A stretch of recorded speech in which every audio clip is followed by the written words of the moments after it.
के भनौँ यार, कहाँ दसैँको बेलामा, दसैँ तिहारको बेलामा यार यस्तो के भइरहेछ यार? भाइ के भइरहेछ यस्तो? पैसा झरिरहेको छ यहाँ चाडा एटिएमबाट।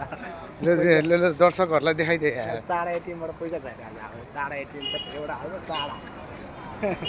नेपाल चारवटा एटिएमबाट पैसा निकालेर चाहिँ अब के गर्ने त? नेपाल किन्न जाने हो नेपाल।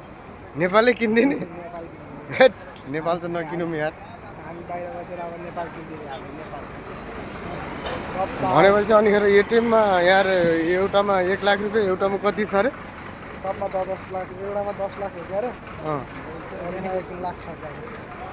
ए नि भाइ, त्यसो भए बर्बाद भयो त। कस्तो जति हेर्छ एउटामा मात्र 10 लाख हो। एउटामा मात्र 10 लाख हो। एउटामा मात्रै 10 लाख हो? एउटामा मात्र 10 लाख हो। अरू सबैमा 4 लाख, 1 लाख छ। एउटामा मात्र 10 लाख।